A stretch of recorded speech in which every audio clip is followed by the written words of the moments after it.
Hello and welcome back to my class. আশা করি প্রত্যেকেই ভীষণ ভালো আছো। আজকে আমি তোমাদেরকে অ্যাম্পিয়ারের সন্তরণ সূত্রটি বলবো। অ্যাম্পিয়ারের সন্তরণ সূত্র প্রত্যেকেই যারা পড়েছো এর আগে প্রত্যেকেরই জানা রয়েছে, কিন্তু অনেকেই আবার কম বেশি ভুলে গেছো। সেই কারণে কিন্তু আমি অ্যাম্পিয়ারের সন্তরণ সূত্রটি আরেকবার তোমাদেরকে বলে দিচ্ছি। এই যে প্রশ্নগুলো, এগুলো কিন্তু ভীষণ গুরুত্বপূর্ণ। এইগুলো দেখে মনে হতে পারে যে এগুলো তো সবই পড়া, কিন্তু কিছু জিনিস কিন্তু আমরা পড়েও ভুল করি। এটা কিন্তু তার মধ্যে একটা। ডান হাতের মুষ্টিমেয় সূত্র আর অ্যাম্পিয়ারের সন্তরণ সূত্র দুটো কিন্তু আলাদা। আবার ফ্লেমিংয়ের বাম হস্ত নিয়ম সেটাও কিন্তু সম্পূর্ণরূপে আলাদা। প্রত্যেকটাই আজকে আমরা জানবো আস্তে আস্তে।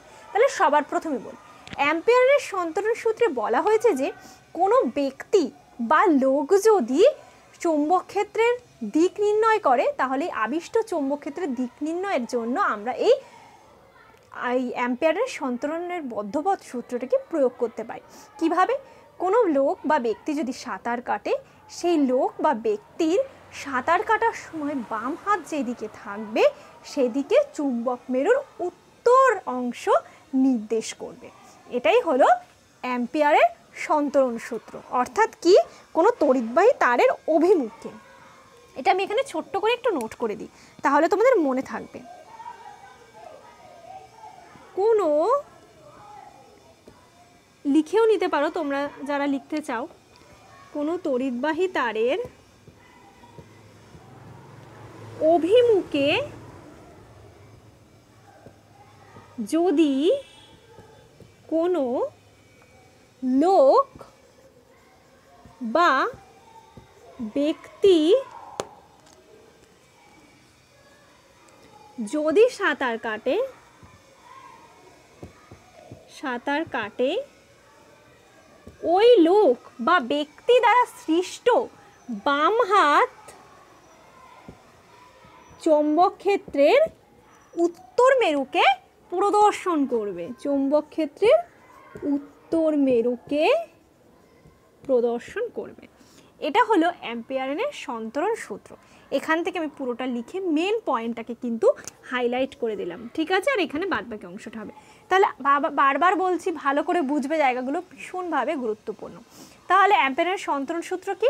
কোনো তড়িৎবাহী তারের অভিমুখে কোনো লোক বা ব্যক্তি যদি সাঁতার কাটে, তাহলে ওই লোক বা ব্যক্তি দ্বারা সৃষ্ট বাম হাতের দ্বারা কিন্তু কোনো চৌম্বক ক্ষেত্রের উত্তর মেরুকে নির্দেশ করবে। বোঝা গেল সম্পূর্ণ অংশটা? বেশ, তোমরা চাইলে নোট করতে পারো। এরপর আমরা পড়ব ডান হাতের বদ্ধপথ সূত্র। আচ্ছা, এই অ্যাম্পিয়ারের সন্তরণ সূত্রের পাশাপাশি আমাদেরকে শিখতে হবে ডান হাতের মুষ্টি নিয়ম। এগুলো কিন্তু এমসিকিউতে প্রচুর পরিমাণে আসে। তাহলে ডান হাতের মুষ্টি নিয়মটা কি? এটা আমি মুছে দিই সবার প্রথমে।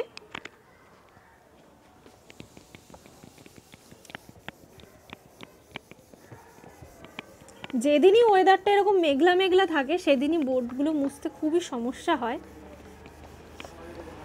তোমাদের যদি কোনো উপায় জানা থাকে আমাকে কাইন্ডলি একটু জানিও তো, যে বোর্ড মোছা যায় কি করে সহজ উপায়।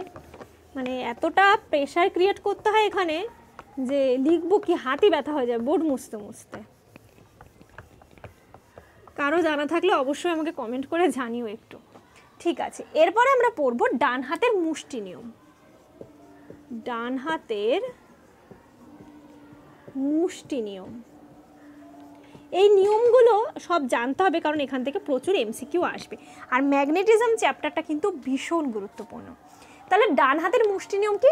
কোনো তড়িৎবাহী তারের মধ্য দিয়ে প্রবাহ মাত্রার অভিমুখ বরাবর বৃদ্ধাঙ্গুষ্ঠকে রাখলে বাকি আঙ্গুলগুলো কিন্তু ওই তড়িৎ ক্ষেত্রের চৌম্বক বলরেখাকে নির্দেশ করবে।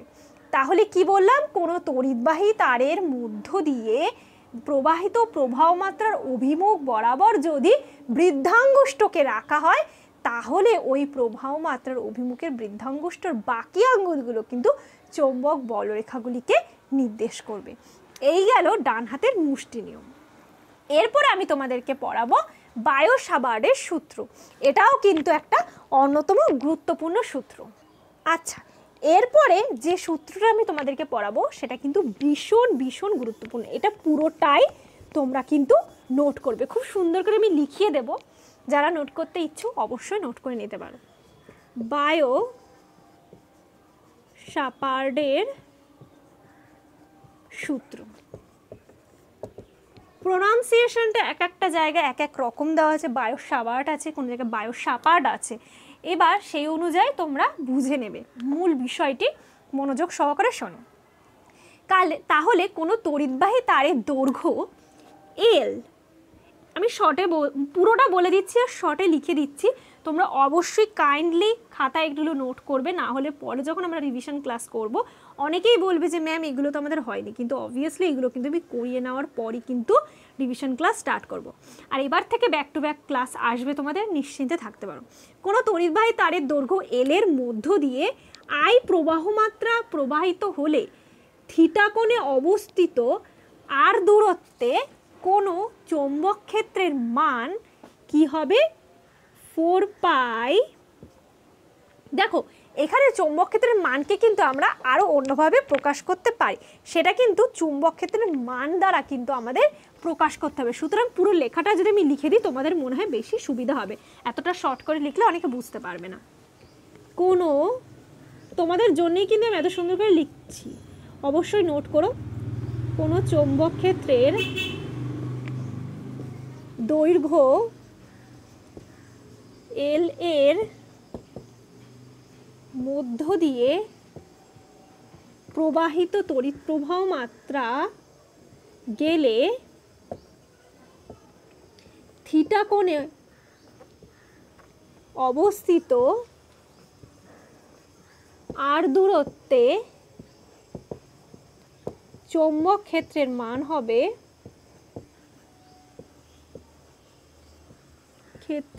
মান হবে mu naught by 4 pi into I dl sine theta by r square. বোঝা গেল? এখানে মিউ নটকে বলা হয় চৌম্বক ভেদ্যতা, চৌম্বক ভেদ্যতা অর্থাৎ যাকে আমরা ইংরেজিতে বলি ম্যাগনেটিক পারমিয়াবিলিটি। লিখে দিচ্ছি ম্যাগনেটিক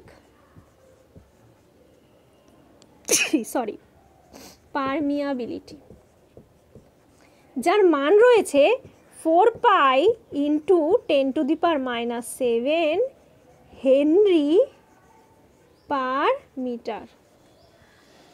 বোঝা গেল? এই হলো বায়ো শাপার্ডের সূত্র, যেটা ভীষণ ভীষণ গুরুত্বপূর্ণ পরীক্ষার জন্য। এখান থেকে প্রত্যেকটা মান জানতে চাওয়া হয়, এখান থেকে অঙ্ক আসতে পারে, এখানে মিউ নটের মান জানতে চাইতে পারে, একক জানতে চাইতে পারে, মিউ নটকে কী বলা হয় সেগুলোও পর্যন্ত জানতে চাওয়া হয়। সুতরাং এটা কতটা গুরুত্বপূর্ণ সেই কারণে কিন্তু আমি শর্ট করে লিখে দেওয়ার পরও ভাবলাম যে না অনেকেই বুঝতে পারবে না, সেই কারণে পুরো ডিটেলস করিয়ে দিলাম, এটা নোট করবে। এরপরে আমরা পড়বো অ্যাম্পিয়ারের বদ্ধপথ সূত্র। অনেক কিছু রয়েছে, পড়তে হবে আমাদের। আচ্ছা, এটা নোট করে নিয়েছো নিশ্চয়ই প্রত্যেকে, এটা মুছে দিচ্ছি। প্রত্যেকটা জিনিস যদি তোমরা এভাবেই বুঝে বুঝে পড়ো না, আমার মনে হয় না কোনো কোশ্চেন এখান থেকে আনকমন তোমাদের আসবে বলে। এরপরে যারা এক্সাম দেবে অবশ্যই তারা এক্সাম দিয়ে এসে অবশ্যই আমার চ্যানেলের কমেন্ট সেকশনে জানিয়ে যে ম্যাম এইগুলো ম্যাগনেটিজম থেকে এসেছিলো বা এগুলো আসেনি। আমার মনে হয় যে এগুলো করিয়ে দেওয়া হবে, সবটাই তোমরা ভালোভাবে কমন পেয়ে যাবে। এবার প্রত্যেকেই জানো চাকরির পরীক্ষায় কমন হয় না, তবুও সায়েন্স এমন একটা পোর্শন যেখান থেকে যে টপিকগুলো আসার মতো সেখান থেকে সেগুলো পড়লেই সেখান থেকে প্রশ্ন হতে পারে। সেগুলো কি, হ্যাঁ একটু ঘুরিয়ে প্রশ্ন হতে পারে, এটা বড়জোর। ঠিক আছে, অ্যাম্পিয়ারের সন্তরণ সূত্র আলাদা, আর এটা হচ্ছে অ্যাম্পিয়ারের বদ্ধপথ সূত্র। সেটা কি? বদ্ধপথ সূত্র হচ্ছে ক্লোজ সার্কিট, ক্লোজ ইন্টিগ্রেশন। শর্টে এখানে লিখে দিচ্ছি, তারপরে বুঝিয়ে বলছি। I BDL vector mu not I. অর্থাৎ কি বলতে চাইছে অ্যাম্পিয়ারের বদ্ধপথ সূত্রে? কোনো চৌম্বক ক্ষেত্রে বদ্ধপথ দ্বারা সীমাবদ্ধ চৌম্বক ক্ষেত্র ভেক্টরটির পথ সমাকলনের মান ওই চৌম্বক ক্ষেত্রে চৌম্বক ভেদ্যতা এবং তড়িৎ প্রবাহের গুণফলের সমান। অর্থাৎ মিউ নটকে আমরা কি বলতে পারি? চৌম্বক ভেদ্যতা। অর্থাৎ এই যে ডিএলটা, এটা একটা ক্ষুদ্র অংশ, তাহলে বৃত্তের ক্ষেত্রে এই ডিএল এর মান কত দাঁড়াবে? B dot 2 pi r equals to mu naught into I. আচ্ছা, তোমাদের মনে একটা প্রশ্ন থাকা উচিত, অবশ্য তোমরা কমেন্ট সেকশনে করতে পারো, এই যে যখন আমরা ডিএল এর ভ্যালুটা পুট করলাম বৃত্তের ক্ষেত্রে, তখন কি আমরা ক্লোজ সার্কিটের এই মানে বদ্ধ সমাকলনটা দিতে পারবো? না, দিতে পারবো না। সেই কারণেই কিন্তু আমি এটা লিখে ভুল করলাম ইচ্ছা করে, যে তোমরা এই জায়গাটা যাতে ভালোভাবে বুঝে নিতে পারো এবং তোমাদের যাতে ভুল না হয়। এটা কিন্তু একটা ভীষণ ইম্পর্ট্যান্ট একটা জায়গা, যেটা আমি এইভাবে হাইলাইট করলাম। আশা করি এরকমভাবে দেখানোর পর কেউ ভুল করবে না পরীক্ষার হলে। তাহলে অ্যাম্পিয়ারের বদ্ধপথ সূত্রে কি বলছে? কোনো চৌম্বক ক্ষেত্রে চৌম্বক ভেক্টরটির বদ্ধ পথ সমাকলনের মান ওই চৌম্বক ক্ষেত্রে উপস্থিত তার চৌম্বক ভেদ্রতা এবং তার তড়িৎ প্রবাহের গুণফলের সমান। আর বৃত্তের ক্ষেত্রে ওই ডিএল যে ক্ষুদ্র অংশ তার মান, অর্থাৎ পুরো পরিধিটাকেই আমরা বদ্ধ সমাকলনের মধ্যে ধরবো 2πr এর সমান হয়ে যাবে। বোঝা গেল? এই গেল হচ্ছে অ্যাম্পিয়ারের বদ্ধপথ সূত্র। নোট করবে। এরপর আমরা জানবো ফ্যারাডের সূত্র। ফ্যারাডের দুটো সূত্র রয়েছে, দুটোই জানতে হবে। আচ্ছা, ফ্যারাডের প্রথম সূত্রে কি বলেছে? ফ্যারাডের দুটো সূত্র রয়েছে, সেগুলো সব আমাদের জানতে হবে, দুটো সূত্রই পড়তে হবে, দুটো সূত্রই খুব ইম্পর্টেন্ট। মুছে দিচ্ছি এটা, ঠিক আছে? ফ্যারাডের সূত্র, ফ্যারাডের প্রথম সূত্র। ফ্যারাডের প্রথম সূত্রে বলেছে যে কোনো তড়িৎবাহী তারের সঙ্গে জড়িত কুণ্ডলী তড়িৎ প্রবাহ মাত্রা বা কুণ্ডলীর সংখ্যা যদি বাড়ানো হয়, তাহলে কুণ্ডলীতে একটি আবিষ্ট তড়িৎচালক বল বা ইএমএফ এর সৃষ্টি হয়। এবার কুণ্ডলীতে যতক্ষণ তড়িৎচালক বলের প্রবাহ সৃষ্টি হবে, ততক্ষণ তড়িৎ প্রবাহ মাত্রার স্থায়িত্ব থাকবে, ততক্ষণ কিন্তু ইএমএফ স্থায়ী হবে।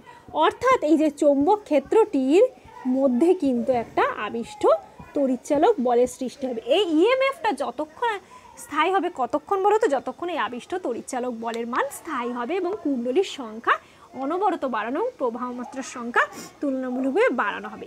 এই হচ্ছে ফ্যারাডের প্রথম সূত্র। এরপর আরেকটা সূত্র রয়েছে, সেটা কি বলতো? ফ্যারাডের দ্বিতীয় সূত্রটা আরও ইন্টারেস্টেড। সময়ের সঙ্গে কোনো কুণ্ডলীর সঙ্গে জড়িত চৌম্বক প্রবাহের হার কুণ্ডলীর মধ্যে প্রবাহিত তড়িৎ প্রবাহের মাত্রার সমানুপাতিক হয়ে আবিষ্ট হবে। সেটা কি বলতে চাইছে? একটু ম্যাথামেটিক্যাল ক্যালকুলেশন করে। এটার ম্যাথামেটিক্যাল ক্যালকুলেশন কিছু নেই, সেই জন্য আমি নোট করিনি। এখানে তাহলে হয়ে যাবে দ্বিতীয় সূত্র। অর্থাৎ দ্বিতীয় সূত্রে মূলত আমাদের জানতে হয়েছে ডিএফ বাই ডিটি ই এর সমান, অর্থাৎ তড়িৎচালক বলের সমান, ই proportionals two DF by DT. আচ্ছা, এই যে ডি ফাই বাই ডিটি, এটা চৌম্বক ক্ষেত্র ভেক্টরটির পরিবর্তনের হার, সেইটা কিন্তু ফ্যারাডের দ্বিতীয় সূত্র থেকে আমরা পড়তে পারলাম। আচ্ছা, এই যে ফ্যারাডের প্রথম সূত্রে কি বলেছিল? যে কোনো আবিষ্ট তড়িৎচালক বল আবিষ্ট হবে, সেটা যতক্ষণ স্থায়ী হবে কুণ্ডলীর সংখ্যা বাড়ানোর সঙ্গে সঙ্গে। এবং দ্বিতীয় সূত্রে কি বলেছে? যে কোনো চৌম্বক ক্ষেত্রে তড়িৎ প্রবাহ মাত্রার পরিবর্তনের হার তার তড়িৎচালক বলের সমানুপাতিক হবে। বোঝা গেল? এই গেল তার ফ্যারাডের দ্বিতীয় সূত্র, অবশ্যই নোট করবে। নেক্সট হচ্ছে লেন্জের সূত্র। চৌম্বক ক্ষেত্র আবেশের ক্ষেত্রে তড়িৎচালক বলের মুখ এমন হতে হবে যে আবিষ্ট তড়িৎচালক বল যেন তড়িৎ প্রবাহ সৃষ্টির কারণকে বাধা দিতে পারে।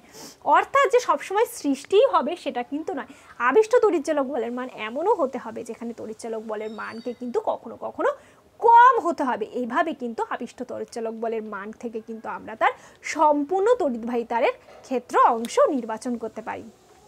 এই হচ্ছে লেন্জের সূত্র, অর্থাৎ তড়িৎচালক বল অর্থাৎ ইএমএফ সৃষ্টির কারণকে বাধা দিতে পারে, সেটা হচ্ছে লেন্জের সূত্রে বলা রয়েছে। তাহলে আজকের ক্লাসটি কেমন লাগলো অবশ্যই কিন্তু আমাকে কমেন্ট সেকশনে জানাতে ভুলবে না। প্রত্যেকের সঙ্গে দেখা হবে আগামী দিনে এবং পরের দিন কিন্তু আমরা সলিনয়েড স্টার্ট করব, এটা অবশ্যই প্রত্যেকে নোট করে নেবে।